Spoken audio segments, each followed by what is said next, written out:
Hi, I'm Jim. And I'm David. And this is the Practical Guitarist Podcast. The podcast for people who eat, sleep, and breathe guitar.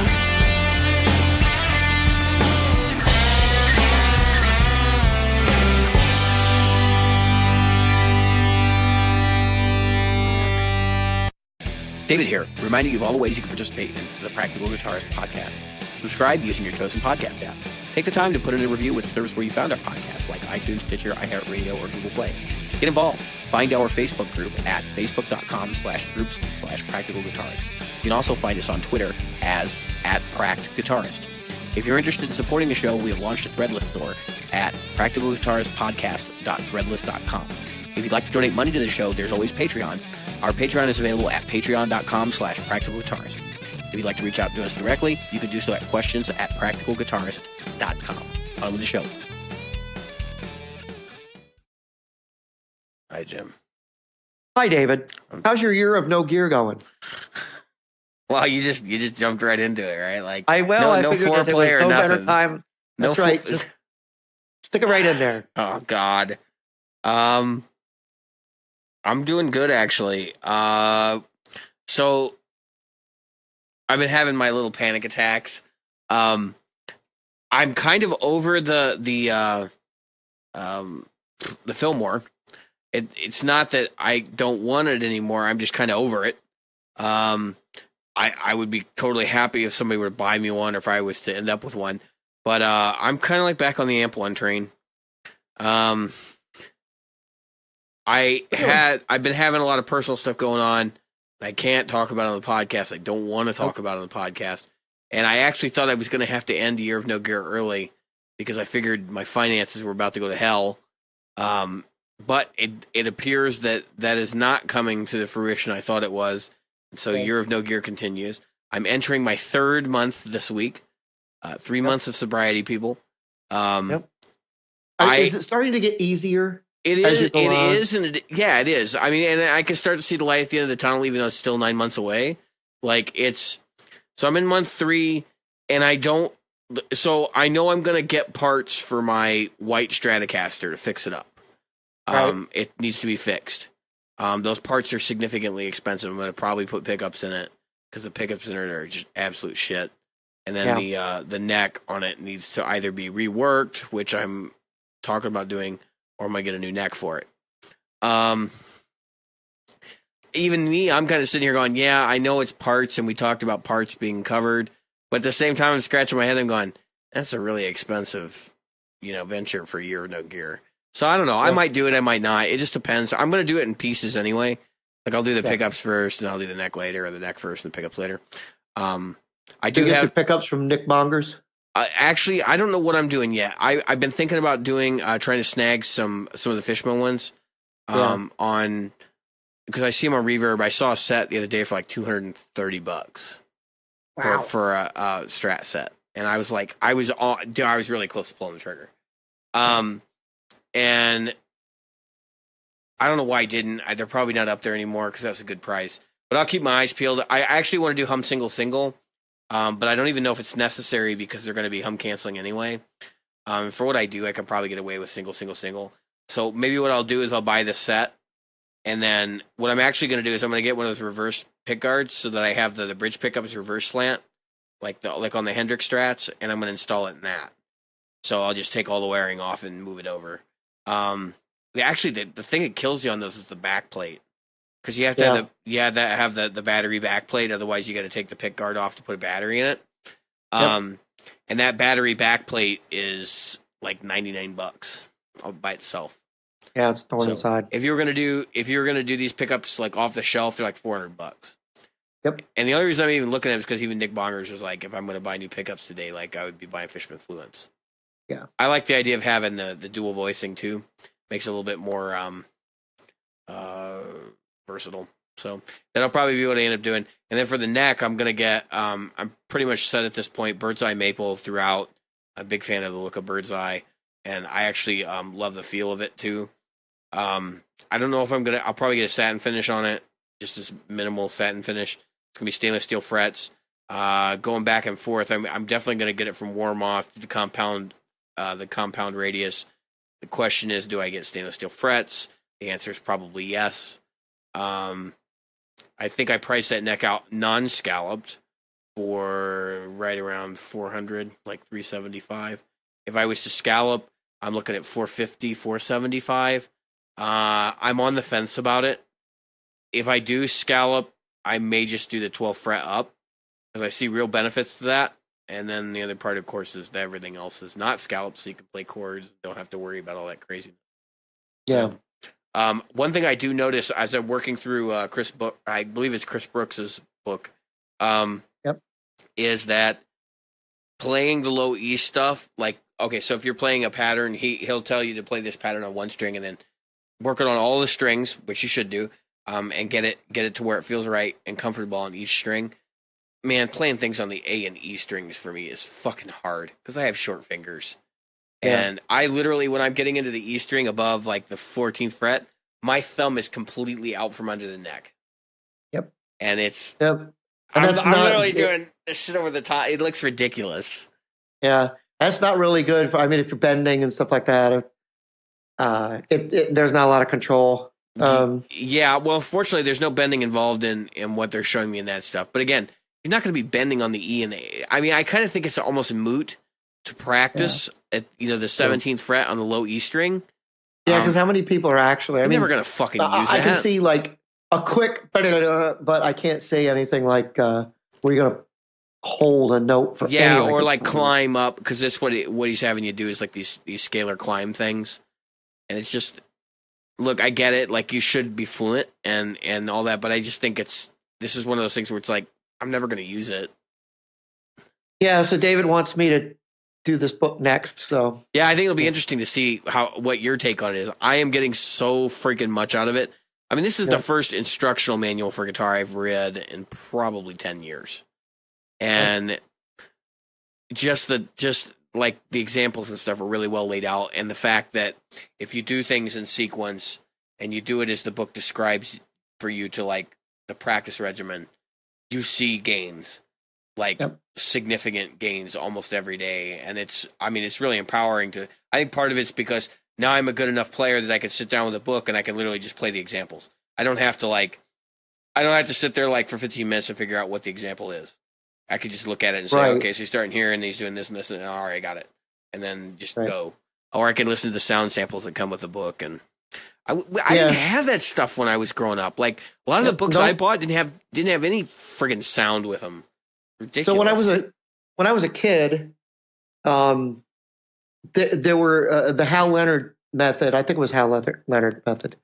Even back then, came with a record, and you would play the record. Yeah, and it was a record album. I want to say it was a 78.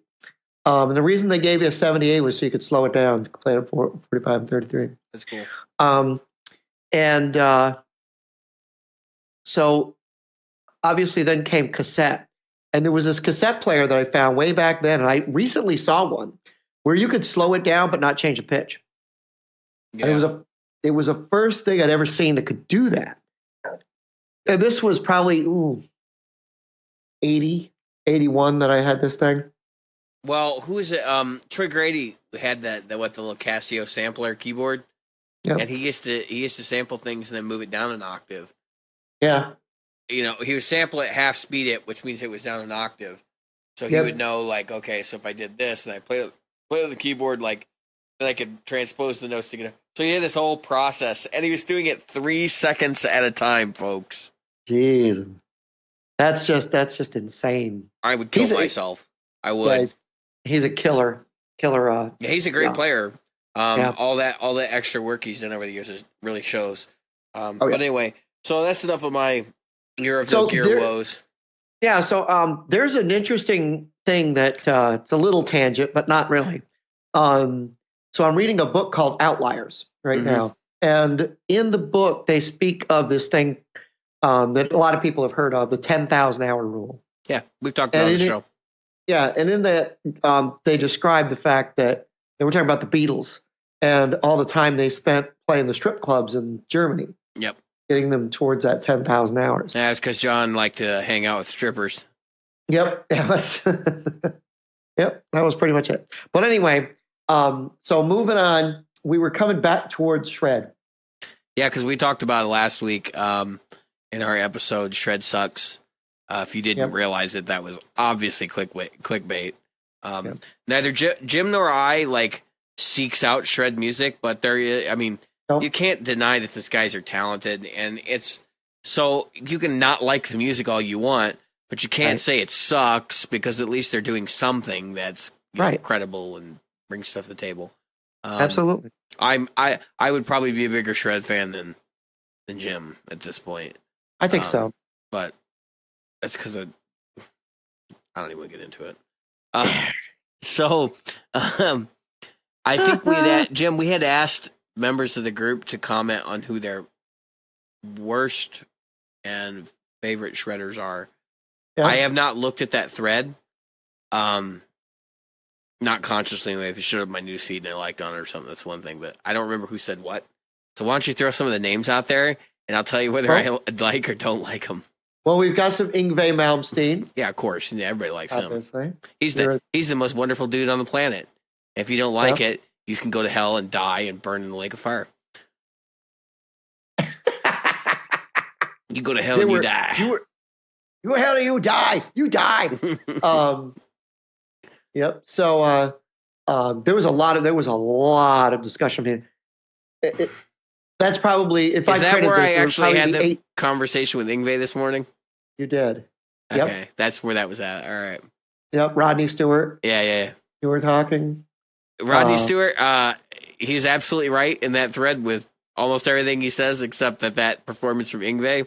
He said it was bad. I watched the other night and I just sat there, my jaw dropped. I was like, "What the fuck? How is he this good now?" Because I watched Live in Leningrad not too long ago, actually, and I was remarking that he was way more 80s metal than I had imagined him in that period. It's interesting. I think it was who was it that said it was Jason Fuzzmonger that said that Yngwie is actually better now. Oh, I agree. No, I than agree. He was back then. I have to agree with that. I agree completely because I think he's now zeroed in so much on what he does. And that Chris Brooks in his book talks about the fact that Yngwie really only has 5 or 6 techniques. And he's just gotten so good at those 5 or 6 things that he's found every possible way to apply it. And it shows in his music. It's not necessarily the most diverse thing in the world, but I think it's got more diversity than people realize. I mean, yes, he did. So classical music is broken down into various groups. There's Baroque and there's Romantic period and stuff. And he gets a little bit of each of those periods in different pieces. He tends to be a little bit more Baroque with his classical compositions. But then again, there's this whole blues side of him that comes out every once in a while. And on top of that, he's got some songs that are straight ahead rock pieces that sound right out of the Deep Purple catalog. Yeah. He's now singing for himself. He won't hire singers. He's been fucked by him too many times. That's kind of his attitude about it. And his I don't remember what, I think it was Spellbound. One of his last records, he did all the vocal work on it, and it's great. And he sings those songs live, and is doing the shredding shit over the top. I think for Yngwie, shredding and singing at the same time is because, honestly, I don't think his brain is even thinking about the shred anymore. I think he's just playing it. Yeah, his mind is really on. Well, he's singing. He's singing counterpoint. Yeah, to what counter melody. I mean, that's what I'm saying. That's. Yep, and anybody. That's something we ought to do. We ought to talk about on a future thing is playing and singing, because a lot of people take that for granted. Let me tell you, it's not easy. That is not easy. I've been doing it for a long time, and there's still songs that I go, So Rodney Stewart did great. He actually put up a little instructional thing, a little 3-minute video that he put up there. If you guys helpful. Want to check it out? It's in the group under a discussion deep inside of a thread that was started by Jason Fuzzmonger. Says, as I play catch up from not working, your guys talk about technique. According to Dave Weiner, Yngwie has a guitar in his hands as often as humanly possible. I remember reading about that. That was very similar to what Hendrix was doing in his Army days. It honestly explains a lot about how at 55 he's as good, if not better, than he was in the 80s, and how he managed to return to that ability in a just car accident. Yeah. For anybody who doesn't know, he I forgot about that accident. Yeah, he wrecked it. He wrecked his Mercedes. He wrapped it around a tree. He had nerve damage, and I don't think he's ever publicly commented about how bad it was. But the reports were that he lost the use of his right hand. And if you know anything about Yngwie, the right hand is the most critical piece. So he was back within a year with probably his best album. Yeah. And had basically completely relearned to play the guitar. And he has said that in interviews. I had to relearn the guitar, from scratch. Because he said nothing worked. Right. Nothing's going to work the same as it ever did. Well, I think he had pins in his hand too, which makes it that much worse. Yeah.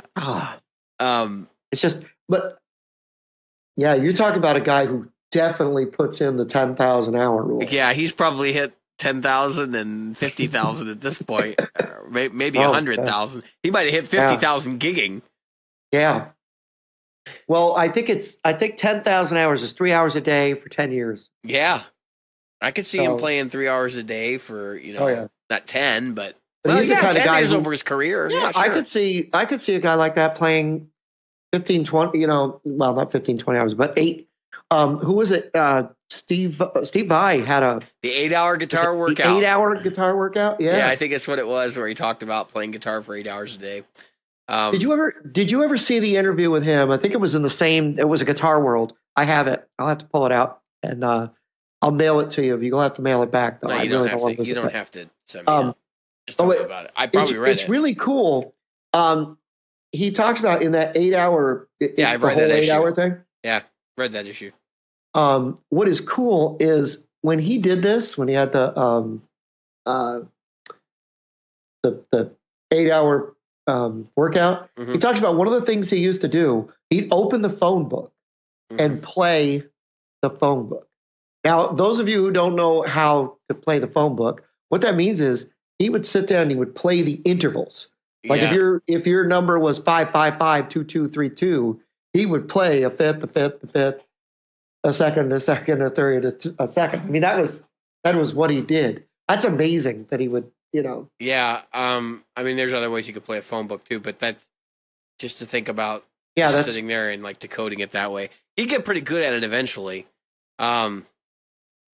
Which explains where some of his melodic lines come from. Like, they sound like they come from Mars. They're probably coming from, Suzanne, Edwards in Omaha. At 1555 BR 549. What do you mean? That's probably was it Little Green Men? Yeah. If you think about it, he was like probably in New York City, had a phone book, 10,000 pages. Mm-hmm. I wonder if you ever completed one. Yeah, you got to wonder. So that highlights an important point. So you hear these stories about guys like Steve Vai, like the 8-hour practice sessions, the playing the phone book. I've heard Steve Morse can play classical guitar while driving a vehicle with his knees. I can believe that. And used to do it while they were on tour. He'd drive the van for a while, and he's an airline pilot. Yeah, but I mean, so you hear these stories, and it's like that's the kind of people that you're dealing with. People who literally they're so good that now they're sitting here coming up with creative ways to challenge themselves. Right. And I wish I could be so lucky as to creatively challenge myself. I got enough problems playing other people's music. All right. There's no need to challenge myself with playing the phone book or playing the model number of my phone or like some craziness like that. It's insane. I don't even know. I don't. All right, let me ask you something. What would be the longest number of hours that you played without a break? When I was younger, I was probably playing between 6 and 8 hours a day. Well, not without a break because I'd pee. Well, I mean, I used to take my guitar into the toilet and play it while I was taking a dump. I mean, I don't mean, I gotta, ew. I don't. I don't mean own those that, guitars anymore. They've since moved thank on. God. They've been I sold. hope And you somebody, change the strings. yeah, once in a while. I sold them, and somebody at Guitar Center has my shitty guitar. In a literal sense. Yes. Woo. This guitar smells like shit. No, No, that's a Fender smell. So alternate universe. I had to take a dig. So on a serious note, though, so if 6 hours, 8 hours, is that the longest you played at any given time, right? I'm sure there's probably been days where I've done like 12 to 14, but regularly I was doing like 8 to 6 when I first started, like for the first 3 years when I was in high school, and I had that much time available to me, especially during the summer. It's like you couldn't pry that thing out of my hands. So I was a kid that didn't have that luxury because I lived on a farm. So I probably got 4 hours at the most with a guitar in my hand as a kid until probably a teenager when I could finally break away from the farm and I was in a band. Yeah, I was spoiled rotten. I didn't really have anything to do, and my parents wanted me to get a job, but I wasn't doing it.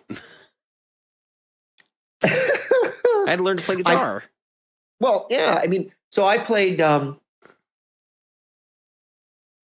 as an adult, I have played in my 50s. I've played anywhere between 6 and 8 hours in a day. I've spent an entire Sunday or entire Saturday probably just playing pretty guitar. recently, right? Yeah. Oh, so those of you who have been following, I'm in a new band, right? So I'm sitting here learning these songs. I'm learning 14 songs a day. Yep. Do you ever wonder how you learn 14 songs a day? And I mean where I can play them without any cheat sheets and without any notes. Yeah, like I'll pick up 4 or 5, but the thing is, I won't remember all of them. Like I'll come back and I'll play 2 of them the next day and remember those, and then the rest I'll have to redo. Like I'll have to start from scratch because I just won't remember all the parts. Like I'll get like 3/4 of the song or whatever. So over a couple of days, then I'll learn them all. So I mean, it's I just don't have the knowledge retention or the knowledge retention to do that. What I do is I sit down and I make a playlist, but it's an end-to-end playlist, right? Yeah, that's what I've done. So what I don't do is I don't just play one song. I play them all. Mm-hmm. And then I play them all. Yeah. And then I play them all. And then I play them all. So it's just repetition. And it's, honestly, my brain sees them as one big, long song. And so I go, it's very important when I talk to the band. I said, look, I need to know what the order is going to be, or at least while we rehearse them, so I can get them down in that order. After a while, after a bit, my brain is then you can just kind of like reorient things, right? Right. But I'll tell you, it's important to do that. So what I do is I look for sequences that I can remember. Okay, that's 1, 4, 5. It's in C. Done. Okay, that's this part. Like, so I was playing Maneater. I just learned Maneater by. It was the first time I ever sat down to play it. I thought, oh, that's an easy song. Who's the original player on that? He's a killer. The guy that I forget what his name is. He's been all over the place. He was the band leader for Saturday Night Live for years. He's a monster. Oh gosh, he's a Telecaster whiz. Yep. I'm trying to remember his name. I can see his face. Older guy. I'm looking it up. Yep. So I'll tell you a story. So a friend of mine was telling me their first guitar player was a close friend of his. When they were still struggling, was with them forever. And then he was like, we're not going to make it. We're not going to make it big. He left. This guy that we're talking about now came in, and that's when they got Sarah Smile. It was like.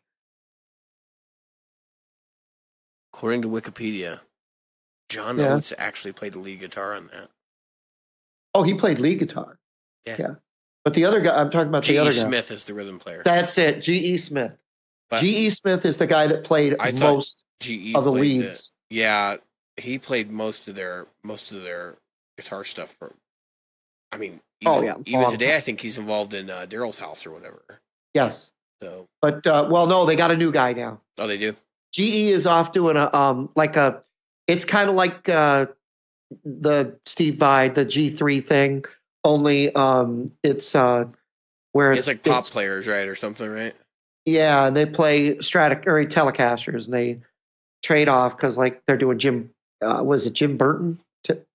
No, is it Burton? What the heck's this? The big telly player. But anyway, you're Jim Weeder, right? He was in the yeah, band. but there was but Burton. Who's the Telecaster whiz? Burton. Why am I drawing a blank too? Because all I can think of is Danny Gatton and Danny Gatton. Who's that guy? There's another dude.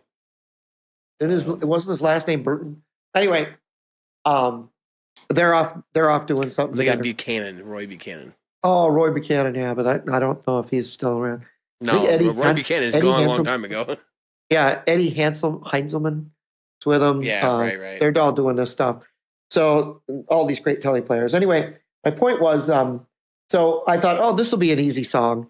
No, there's like 15 chords in that friggin' song, and a lot of vamping, a lot. Which is why G.E. Smith is playing the rhythm part on that song. I think that's probably why G.E. Smith is playing the rhythm, because that's actually the harder part of the song, and it's played in a very ska slash. Edgar Winter worked on that song too. I don't know if you knew that. Really? Yeah. Keyboard? I love Wikipedia, man. So I'm looking for where they talk about his contribution to the song. It says John had written a prototype of Maneater, and he was banging around with Edgar Winter. And it was like a reggae song. And yep, that's what I was going to say. It's a reggae feel, the way the guitar is. That's where Hall came in and he said, no, we should try it this way. So, yeah, Edgar Winter's not on the finished track, but I mean, he was like involved in the production of it. So, yeah, that's definitely a reggae feel for the rhythm guitar. Mm-hmm. There's some great guitar work in Hall & Oates. Like, I actually am not a big Hall & Oates fan, but as I've grown older, like I can start to appreciate more of the guitar work that goes on there. And that band like had some great guitar lines in there. And they were one of those groups nobody knew for the longest time. I mean, they couldn't sell an album to save their lives. They had Sarah Smile and they had a couple other hits, but it wasn't until Private Eyes that anybody even looked in their direction or bought more than a few of their albums. The other band that's like that is Huey Lewis and the News, though, as far as the guitar playing being like real low key but great. Oh, jeepers. Yeah. I know, we're doing a couple of Huey Lewis songs too. Yeah. Oh my God. I thought, this will be easy, 145, kind of rockabilly-ish. No, not even close. And then I go, can we just play this disco stuff so I can play, 6/2 stuff instead of all that? I'm like, oh my God, it's just incredible. And one of the things that was brought up to me, because I was sitting on the porch tonight after rehearsal, and the guys go, you're the one guy we brought in that could actually play this stuff. And it's not because I'm a great player, that's for sure. It is because I think because most of the guitar players you get, when you get a guitar player that comes into a band, what do they want to do? They want to play guitar. Yeah. Right? And they want to play solos and all that stuff. Yeah, they want to play. They want to do the Stevie Ray Vaughan, the Jimi Hendrix, the Eric Clapton. Well, yeah, and not everybody has appreciation for pop music. And that is the one thing I can say about you, Jim, is you take this stuff really seriously and you understand this music better than a lot of guys I've talked to about it. So, I mean, everybody has their pop songs they like to listen to, but Jim, you actually get them. Like, you understand how they're composed and all that.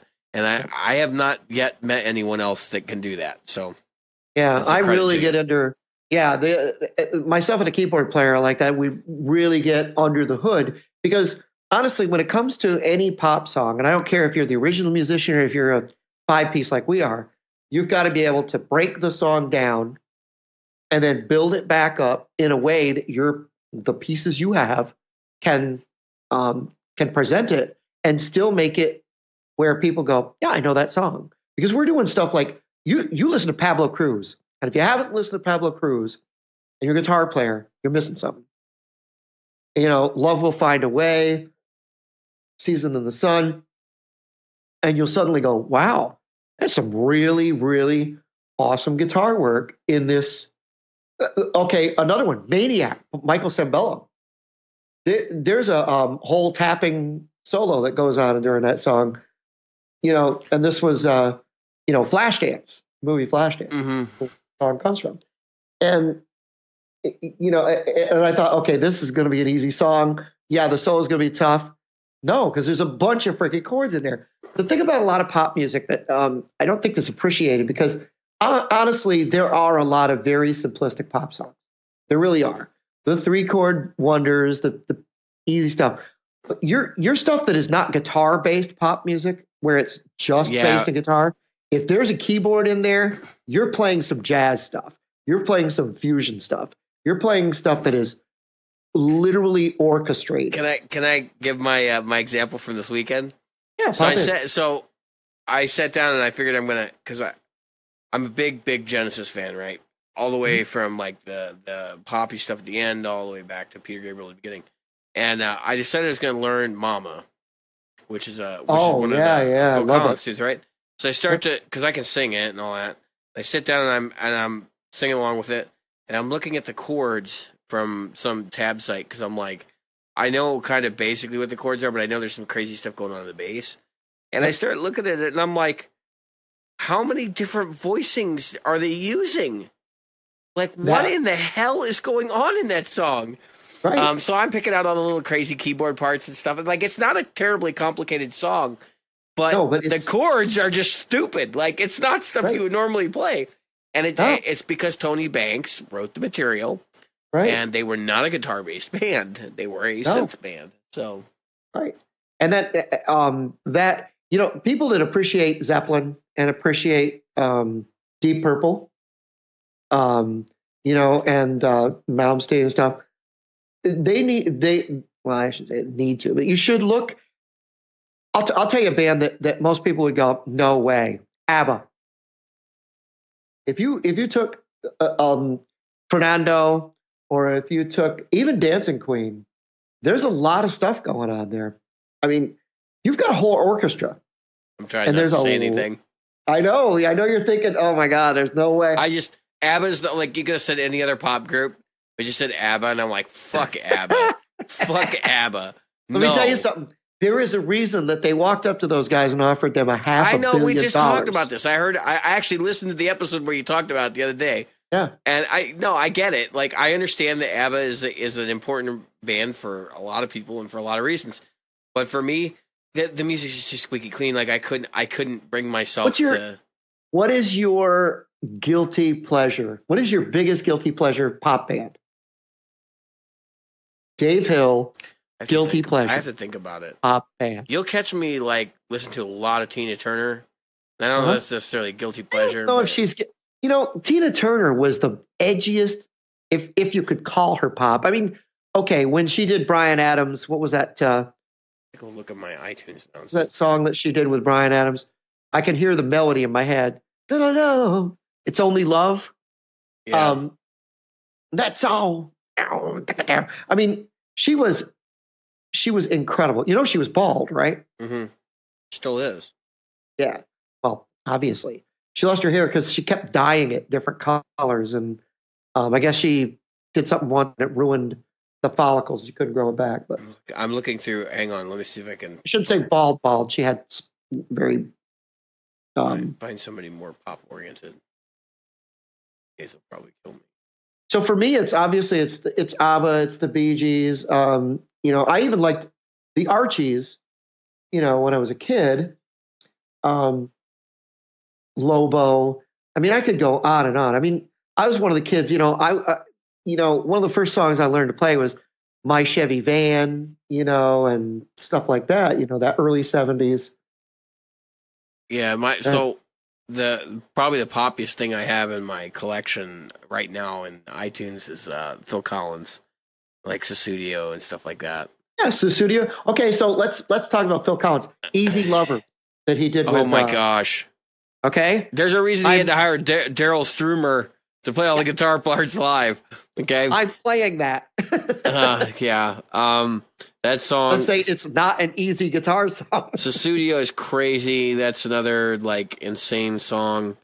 Some of their songs are like a lot more drum oriented, especially in the early days. But there's Abacab. definitely some. Well, yeah, but that's Genesis, and I think the Genesis stuff already goes into that category of like virtuoso kind of keyboard playing. Yep. Especially that Abacab record because it has Lonely Man on it, and even like Duke. I mean, there's just some insane stuff on there, and the guitar playing, like for the most part, in the Genesis records is not stunning until you go back to Steve Hackett, and then the stuff is just outrageous. But yeah, I mean, I guess some of their later stuff, Invisible Touch is probably my guilty pleasure record. Oh yeah, that's a great. I hate the song, but I like the rest of the album.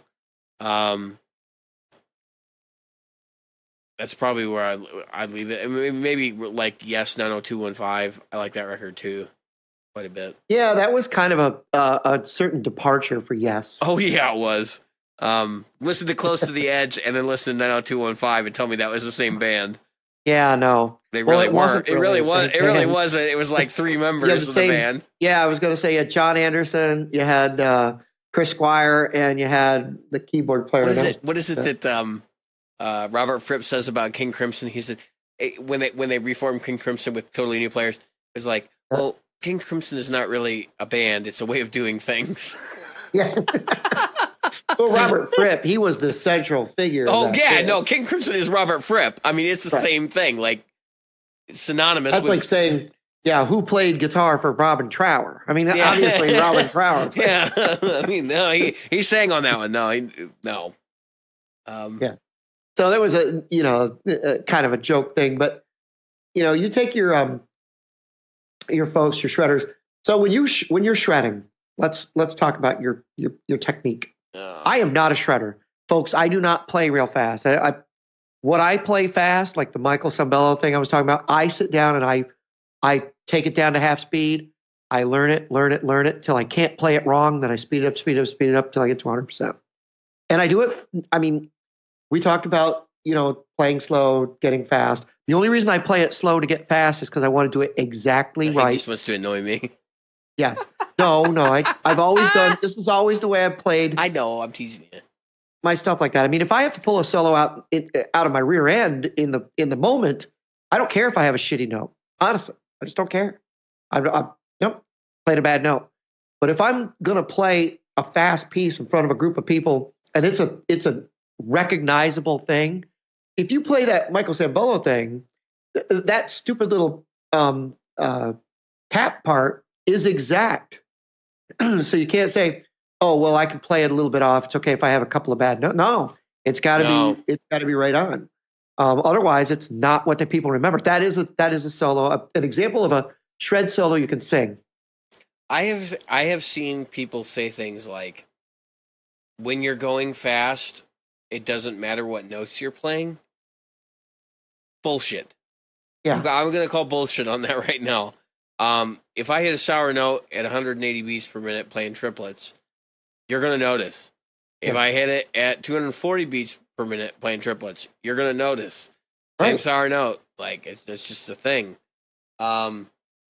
So, from my perspective, if I'm going to sit down and I'm going to write a piece of music and I'm going to put a solo on it, I guess I should go through my thought process and my feelings first. My first inclination is to structure the solo in such a way that I'm going to have a storytelling of some sort. So I'm either going to start fast or I'm going to start slow, and then I'm going to vary that. So it's never going to stay the same. And then I'm going to end either on a big note or a quiet note, or I'm going to end on the chord, the root chord. Like, and that's kind of the way I approach things. It's like it's basically rolling the dice. The second part is determined by the first, and then the final part is determined by really where the solo goes. So, like, at that point, you pretty much got a roadmap of where you're going. Mm-hmm. And then to sit and say, okay, so let's say I'm going to start the solo off quickly. Right. I got to determine whether I'm going to do something ascending or descending.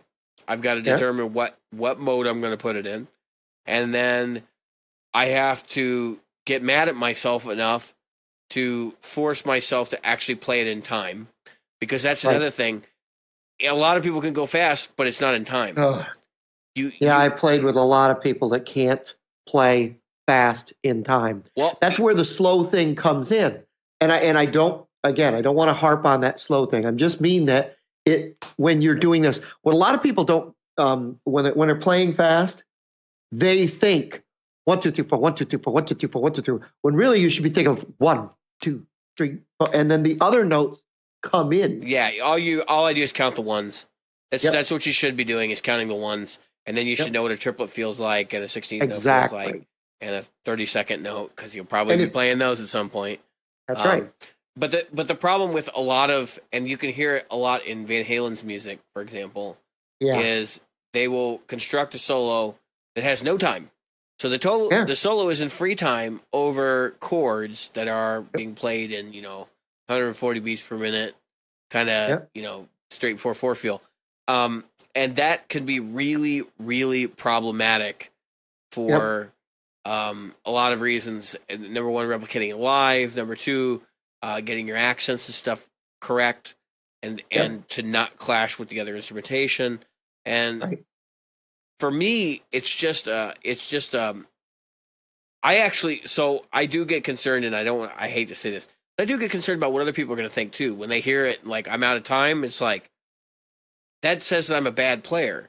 Now, it's one thing if I play the whole solo in time and then there's this little section where I'm doing something else. Like, it has to be in context, and you have to understand where it's going. So if I'm going to make a directional choice, I'm going to say this whole solo is going to be quote unquote free time, then it doesn't sound like I can actually play in time. You know what I mean? So I don't know. I do get concerned about it. I don't do as much. So when I'm working with Black Death Doctors, which is my singer-songwriter project with singer and all that stuff, I'm not consciously trying to perform solos in that way.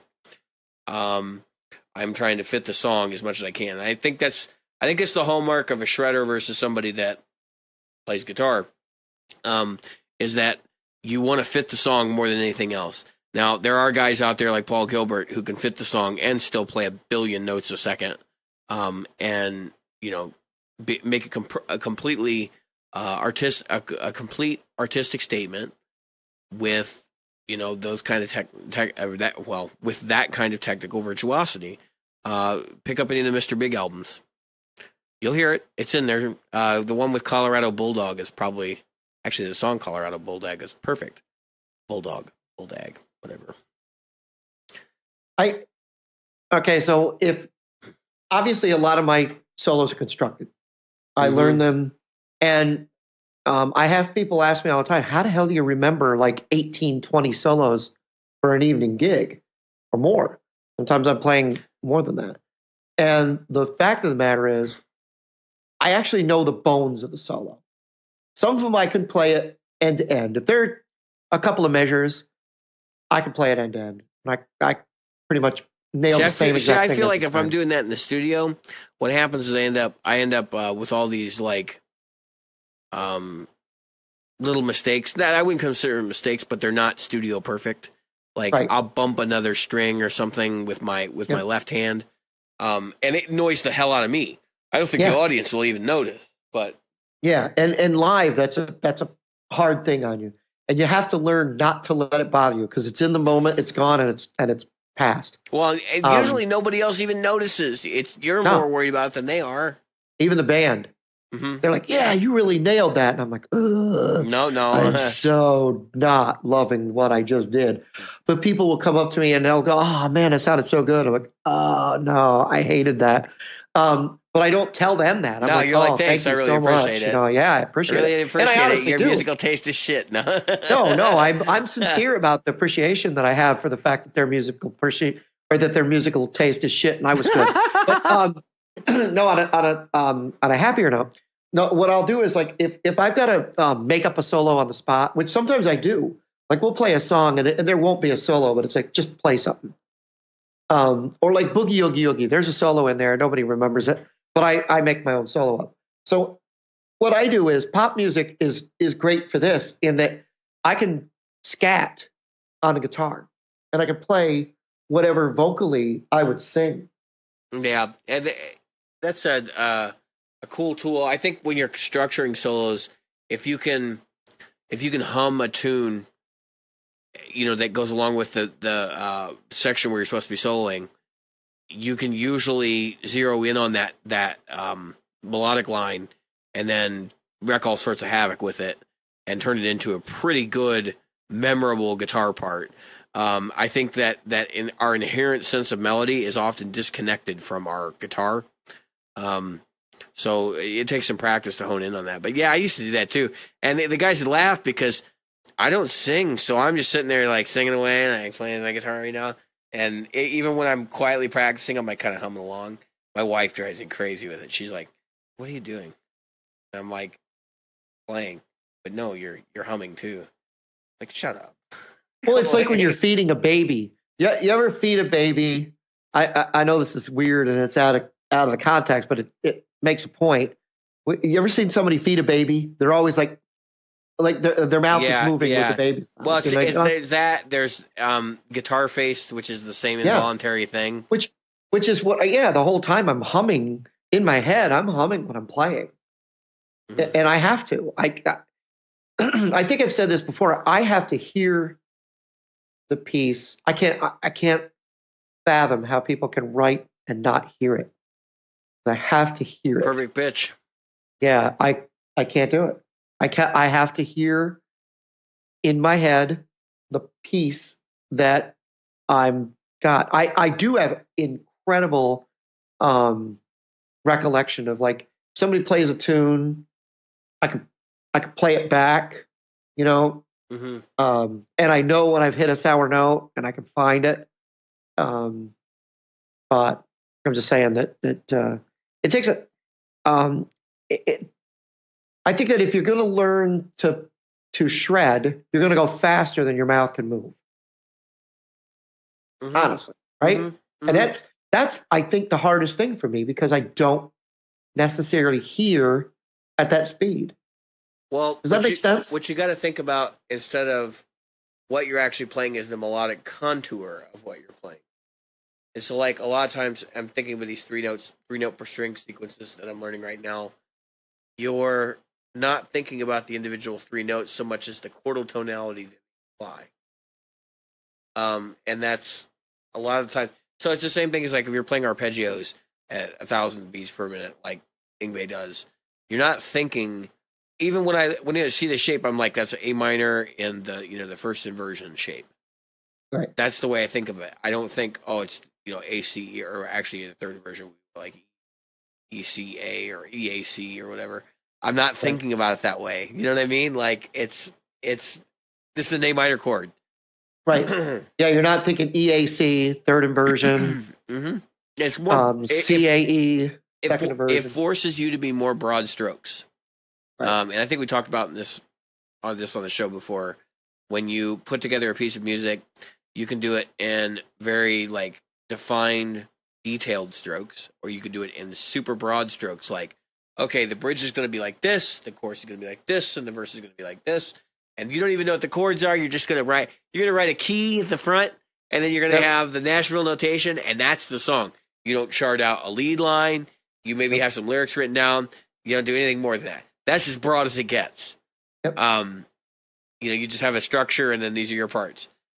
But if you're going to share that with someone, you're going to typically then figure out what you've done. I mean, you're going to do that for yourself. When I was writing music I would for argue myself, that in some scenarios, not mainstream music, but like jazz music, they're not writing out lead sheets for half their shit. They might write down the melody line. They might go one step further and say, okay, here's the main melody that the band needs to play. But the rest of it's just like, here's some chord changes, here's some tempo changes, or some time changes, or both, Right. And then this guy's going to have a solo, this guy's going to have a solo, this guy's going to solo, and that's going to be the end of it. Like, that's the way they do it. They chart out ahead, and that's it. Yeah. So, yeah, and then there are other times when you're going to write out every single thing. Like, if you were going to present that to a conductor, Yeah. No, I'm saying it's just there's a different musical context for it. Exactly. And there are cases where you'll find even guys like Frank Zappa didn't chart out everything known to man, even though he's seen as the guy. No, there are lots of times where he did what they called chance music, where it was like, okay, Right. so we'll have these chords, and then you guys can do these stabs. I saw him the other day. Actually, it was a really short clip in an interview, and he was standing in front of two xylophone players for an orchestral recording of some of his music, and he's like, "No, the clusters need to be tighter." He's playing tone clusters, okay? It's just a like an X on the staff, you know. And he's like, "No, they got to be tighter." Like, Was it was one of them the female he had for the longest time? no. It was Part of the this Brothers of was Friendship? I want to say like it was a European orchestra that he was Okay. performing some stuff with. I think he did that 2 or 3 times where he had Now, he didn't. orchestras. Yeah, he didn't necessarily do that, but he did have Vi come in, right, and write the stuff out. Well, Like, Vi, okay. no, actually, so the way that Vi got started was he was actually like tabbing a lot of the music out for him and mailing it to right. him as a fan. And then Vi hired him because he was like, oh my gosh, like this guy gets it. Right. Way more than I And ever that's what I thought mean. he could. And so he was like, okay, I'm going to bring this kid in, and I'm going to have him write out, you know, like he was doing already. Yeah, incredible stuff. You don't get to do that anymore. Really. No, they don't. I mean, even transcription now is just like not the same that it used to be. Especially now with some of these software packages, where if you got stems, you can run it through the software and you can get a pretty close approximation out of the gate, and then just clean it up a little bit. You could just you just go in there and neaten it up.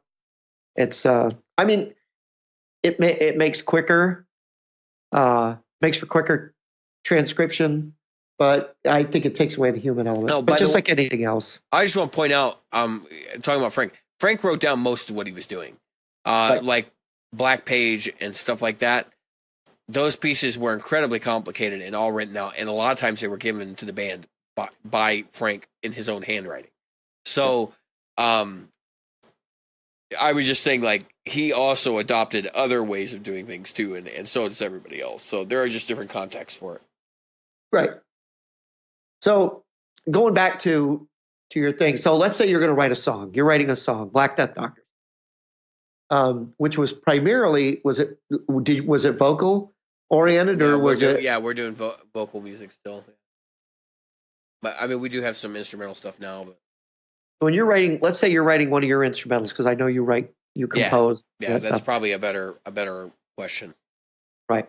So you're getting ready to go in, and you play a lot of the instruments. Yeah. Correct? Yep. First, mm-hmm. You and I both play keys. You and I both play guitar and bass and drums.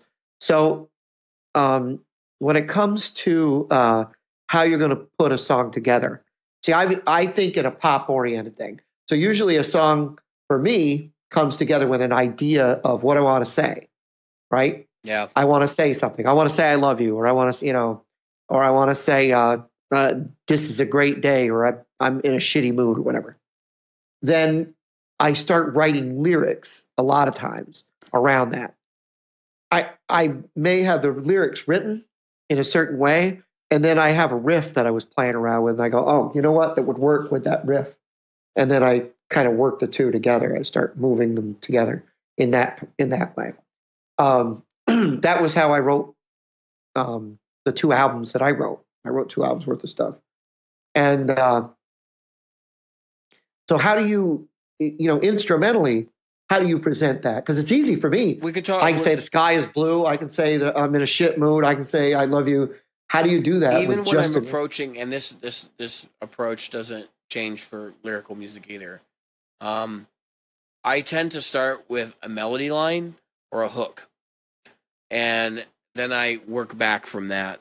Oftentimes it might even be a chord progression that ends up being the verse or whatever, and that's how I construct a piece. I'm not a guy that gets up and he's like, walks out on his back patio and goes, man, I'm feeling like this today, and the wind is blowing this way, and I go, that's going to be a song. The wind blows this way. I'm not that guy. I'm very much like the guy that says, okay, here's a piece of music I've written. What does it remind me of? And then I go back the other way and I say, okay, so we're going to title a song this because it makes me think of this. There have been times where it's gone the other way. But generally speaking, it can go either way. And it tends to be more organic in the sense that I have the music first before I ever put pen to paper on lyrics. I would the title thing is one thing that I might get first before I get lyrics, and it's it's a chaotic mess. Creation is chaos, so a lot of times it's very much like, here's my verse, here's my chorus. Now I got to come up with, what is this song about? Do I put a bridge on it? Is there going to be a guitar solo? And a lot of times that's something that's superfluous, and so I have to if I'm going to do that, I have to come up with a way to fit it into the song, which usually means adding a bridge or adding additional choruses at the end with no lyrics. It can get complicated and get ugly too. But the way you structure a song isn't really that different between an instrumental and a vocal piece. You want to have. Music is about repetition. As much as we like to think that music is about making a statement, you make a statement through repetition, because otherwise the listener won't remember it. So if you could imagine taking a song where you're using all 12 tones and you're playing an ascending like chromatic thing, and then you play a descending chromatic thing, and that's the end of the song. The audience never gets a pattern for them to grab onto. And if they can't grab onto the pattern, they can't grasp the message. So I do believe that music is inherently a form of communication. So you got to have a message that people can relate to and understand. So I'm very careful about making sure that my melody speaks, and that I don't want to say lyrical, because sometimes it's not lyrical, but that it's something that you can grasp onto and almost becomes a hook for the song, in the sense that, okay, this is the melody. The next time I hear this, I know this is the main melody, and it's got to sit that way. So I don't do a lot of crazy orchestration anymore, where I'd have like 4 instruments playing the same line. I don't think that's necessary. I try to be as minimalist as possible. A lot of times my recordings are a guitar, a bass, and drums, and I try to do everything in one take. It's not easy because I don't play drums. I do a lot of programming drums. I don't play bass professionally, so I'll do 10 takes of the bass part, but I can get through the guitar. I can get through the guitar part. What I usually do is I build a scratch track to follow along with, so I make sure that the structure of the song's right while I'm doing it, and then I have the real guitar that goes on the top of that, and I kill the scratch track, and you end up with one guitar track at the end. So what instrument do you typically write on? Well, that depends on the tune, but most of the time I start with guitar. Lately I've been writing with bass more than guitar, because the bass, and the way I use bass a lot of times, is just playing a riff, and the guitar is on top of that. Or I'll play keys. That's another thing where, especially if I'm building a chord progression and I want to try to use a circle of fifths or something to do something, then I'll play keys, because I think there's some advantages to doing that.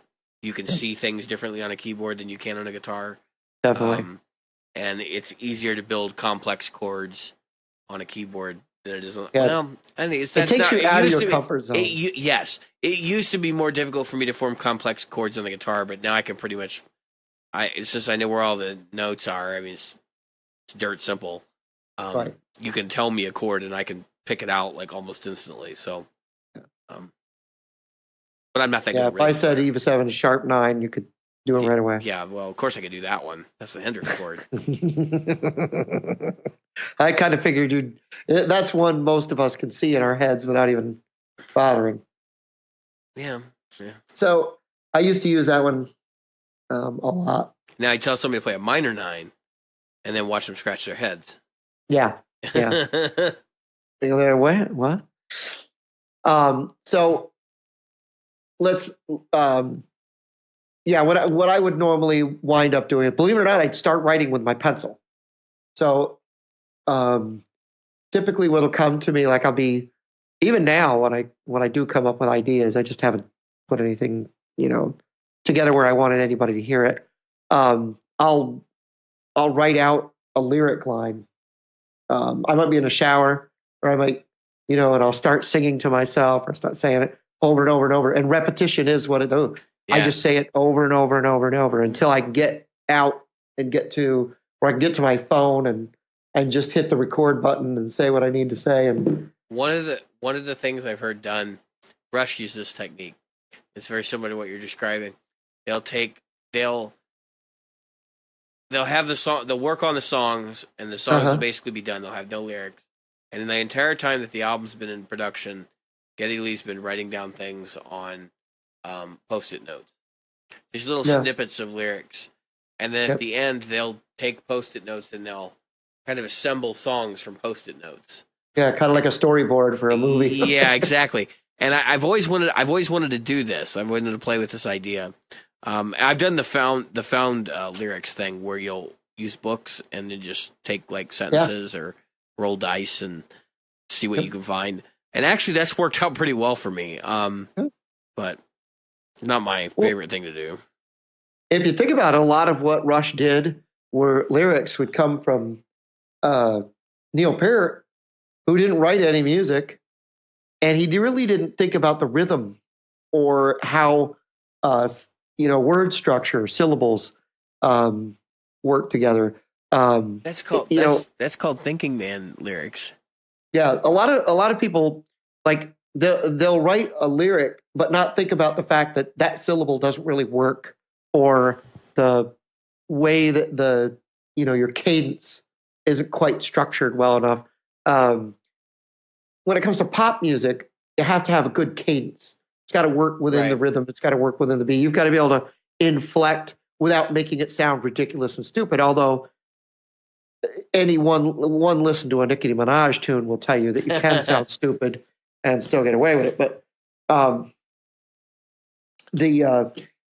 the most part, and again, that's why, like, when somebody puts down pop music, I go, you're right. There was shitty pop music. There is shitty pop music, but there's good pop music, and there was good pop music. And it's just like any other genre. It had its highs and it had its lows. Let's face it. If you try to tell me, if a heavy metal person tries to tell me that there was nothing but good heavy metal, they're full of shit, because there was a lot of crap. I agree. There's some. I have listened to some shit. Yeah. I think there's a band called Locust.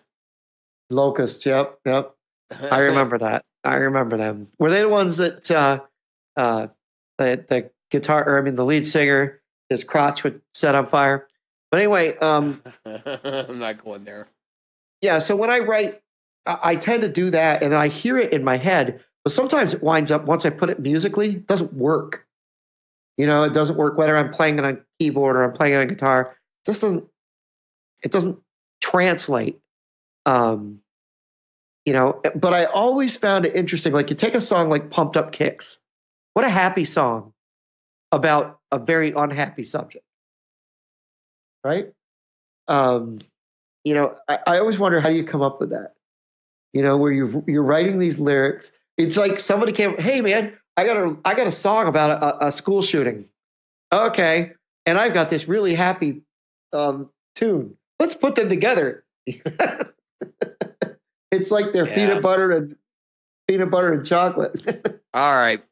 Well, we've hit our hour, folks. Yep. So I've been David. I have been Jim.